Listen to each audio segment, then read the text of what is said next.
have the property manager that's going to come in here, touch up the walls and everything, clean it up a bit. And the good thing, Brian, is like she was saying, I don't know if you heard her, but Jose, which is the guy that bought the house next door, Jose has a few guys that works with him, and his brother just came here recently. They want to rent this place. So, you know, his mom and his brothers live next door. He lives in a new house behind there, and his workers and his brother probably going to be in here. Cool. So that's going to be cool. Yeah. They'll have a lot of fun. You know, be close together, man. So that's pretty exciting. And they're great tenants. You know, they take care of my stuff, and most importantly, they pay on time and they pay what they're supposed to pay. So I have no problem with them. That's the goal, right? That's really important. Yeah. And so just need somebody to come in here, paint this place up, get it cleaned up a bit. We'll put some new tenants in here, but let me walk back to the front. I'll kind of give you an idea of how this place used to be. So right now we are obviously in the kitchen. There was, at one time, this was the main kitchen for the whole house. And so this was a 6-bedroom house up here. It had bedrooms, five up here and 1 downstairs. And so what we did was, this was an open wall right here. This wall was open, it was a hallway. And so this was just a hallway from the bedrooms into the kitchen. So coming to the kitchen here, so we basically just, you know, close this off. It was a bedroom over here, 1 bedroom here, 1 bedroom there. So it was 2 on this side, 2 bedrooms on this side. It was 3 bedrooms on that side. And so what we did, we just reconfigured it, closed this off, made this unit into a 3-bedroom unit, made that one into a 2-bedroom unit. As you go back here, there were steps. This was a wide open space that led down the steps initially. So this was a wide open space to lead down the steps. And so we took the steps out, boxed this in or whatever. And when we boxed this in, that created more space on that side for us to, you know, put another bedroom up there. So we were able to open up and have a bigger bedroom space on that side. So like I said, 2-bedroom unit there and 3-bedroom unit here, which is cool. So that's worked out really well.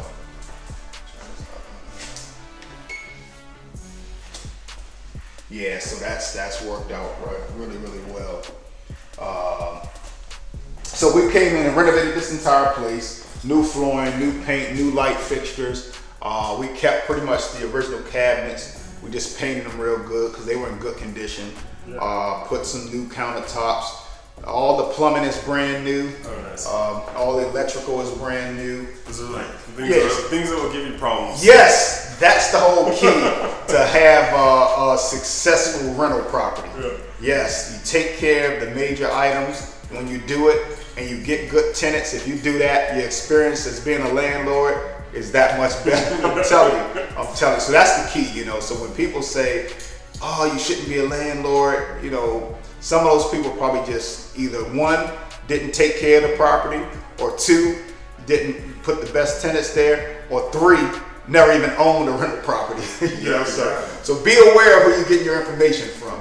Yeah. You know, if you fix a property up correctly and you screen your tenants well, being a landlord can be a rewarding job, a rewarding position to be in. Because I mean, you know, it's a win-win. You're getting paid and you helping somebody with their housing. So doing it right is important. So that's what we did. We did everything right. As you can see, even down to the plugs and the light switches. All the plugs are brand new. They're brand new. Something as small as that. This is the washing machine and dryer washer room. So this is a big old room. Plenty of space for people to put their, you know, so they can even put their washer and dryer here and have the additional space for storage. Yeah. And that's nice to have a separate room for Absolutely. We all have our stuff, so we need somewhere to put our stuff. And then even in the bathroom, we took this and put some towel up on the tub just to make it look a little nicer than what it was. Another key, which I've seen some people not do, is make sure you put in these bathrooms an exhaust fan, because that'll keep the mold and stuff off the wall. So we got the exhaust fan, keep that out. We got a bunch of lights in here, which is cool. But definitely putting an exhaust fan in is important. Yeah, and we put carpet in all the bedrooms, new carpet, new paint, even down to the HVAC vents. Those are new. HVAC vents on the floor, those are brand new. And so we just did it right, keep it low maintenance, keep it looking good, so people can come in and have some pride in the place that they're standing and feel good about it. This new bedroom. So this was already a bedroom here. The back bedroom was already a bedroom. We turned that one into a bed.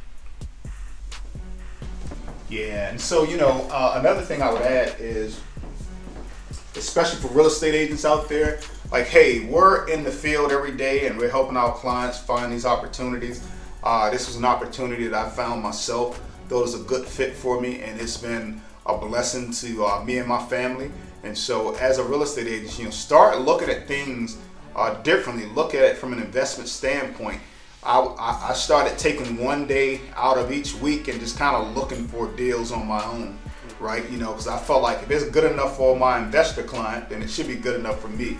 And so stumbled across this one, and it was awesome. Like I said, bought the triplex here, which has been great for the last 3-4 years now. Yep, we bought it in 2018, so about 4 years. And then we also had the lot next door where we were able to build the house, so we got that built. And then we got the lot that's adjacent to it that we're gonna put like. What was the order? So the order actually was a package deal. All right, it was a package deal. So what it was just this single triplex. Well, actually, it wasn't even a triplex, like I said at the time. It was a house, and this is the interesting story, right? This particular house was 6 bedrooms, and basically the folks that owned it before, and this is where everything kind of worked out great. They used it as a house, but not only as a house, it was actually a church at one time. Oh wow! This place was a church, right? And so that's why there was the additional land that was connected to it, because they just had it so when people, they would have service out on the lawn sometimes, they would have kids running around. So it was just a big old lot, a 6-bedroom house, and it doubled as a church. When they weren't having church, they had people staying here. It was called Parkdale or something. I can't remember the name of it, but that's the interesting story that the former owner told me. His parents had initially started the church, and then obviously they passed away, and after they passed away, the church kind of dissolved or whatever.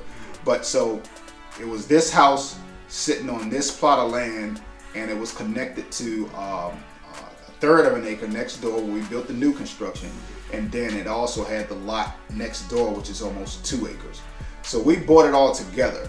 They were just like, they were tired of maintaining it, tired of taking care of it. It was in great disrepair. Like, this house was in rough condition when we bought it. So that's how we bought it all at one time. And so what happened was I just decided to kind of separate it out. Leave this as its own on this lot here and serve as a triplex. And then, take that lot next door that we decided to build the new construction on that, and then we're going to take obviously the bigger lot and put, like I said, the goal is to get about 16 townhomes. So you guys pray for me on that we get that variance for 16. If we don't get the 16, we know we can build about 6 on it. That's interesting because you have the passive income from here, and then you did you built something separate. Yes. So then you sold that. It's like you're taking that money to build new houses. Exactly. That's how you do it. That's how you do it. That's exactly. crazy. So basically, what happened was this, and this price that I paid for the whole plot of land. When I turned around and I built that new construction next door, it basically gave me 3/4 of the money back that I paid for the land. So for all intents and purposes, I basically got all of these lots for 25% of what I really paid for. That's the way I look at it. Because when I sold that one, I got 75% of my money back, 75% of what I paid for all 3 parcels. Right, and so basically this one has been great cash flow every month. It's been great. I got three units here. So yeah, it's been awesome. It's been awesome, and that's what it's all about. You kind of take the benefits from one property and roll it into another. So that's always my goal, to keep it going. Keep the money going, to keep the investments rolling, and keep things moving along as long as possible. Yeah. That's awesome. Yeah. So yeah, we even put new pull down attic there. So yeah, this is good. Like and I get the places, the HVAC. I get it serviced twice a year. I get the spring maintenance and I get the fall maintenance. So by the time summer rolls around, the AC is already serviced. By the time the winter rolls around, the heat and furnace is already serviced. You're on top of it. On top of it, that's what you do. Yeah. So that's one thing I've learned. If you want to make your landlording experience better, take care of your properties, have quality properties, and screen your tenants before you put them in. You can do that, it'll get rid of 90% of the issues that you encounter as a landlord. Nice. Yeah, man. So I'm excited. So I'm gonna go ahead and get them to clean this place up, paint it up. And then I'll call my guy Jose next door and see if they still want it. The good thing about it is the property manager told me that they have low inventory. They're like, hey, we need some more property. We're so happy that you called us up. And so that's been pretty cool. So either way, if Jose, if he doesn't get it, then there's going to be a huge demand for the property for sure, especially the fact that we're doing all utilities included. Yeah, but this is the deck that I showed you. I just want to kind of show you what it looks like when you kind of coming out this back door. Come out this back door, you walk right onto your own private deck. So yeah, you'll have a deck here. And we put this little divider here so people have privacy. This right here is for the this unit, which is the 3-bedroom unit. And then that half over there is for the 2-bedroom unit. So it gives people a little privacy.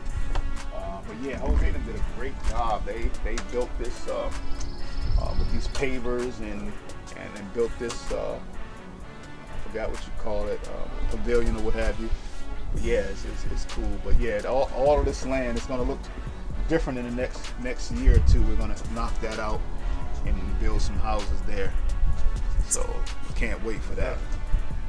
Yeah, That's great. and I'll probably say even icing on the cake is I used to have a storage unit that I paid for, a big old storage unit. We have a lot of stuff when it comes to construction.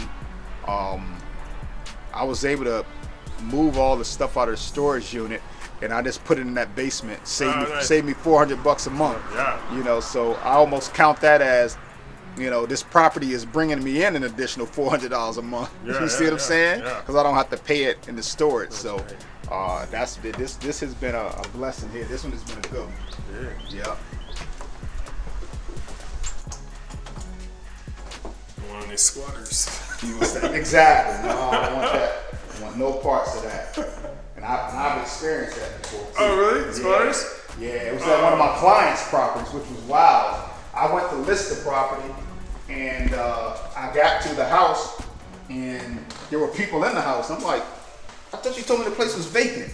She said, oh, Sean, you must be at the wrong house. I'm like, it's such and such address? She's like, yeah. I said, well, there's cars in the yard, and there's blinds up, and there's lights on. She was like, I don't know if you ever seen this show called Girlfriends, and I can't think of the name of the girl name on it. I think it was Maya. But when I told her that it was people in the house, she hit her best Maya version. She said, oh, hell no. She said, ain't nobody supposed to be in there. And so she called the police. She was upset. She was ready to send her her uncle's over there. I'm like, wait a minute, Katrina. Like, man, like, you can't just be sending people over there. I'm like, I get it. I said, but we got to do this the right way. So we turned around and called the police. The police came over, knocked on the door. The people were in there. They was like, oh, we rented this from somebody. And they was like, well, where's the paperwork? They showed them this phony lease or something like that. And the police officer said, oh, they got a lease. We can't do anything.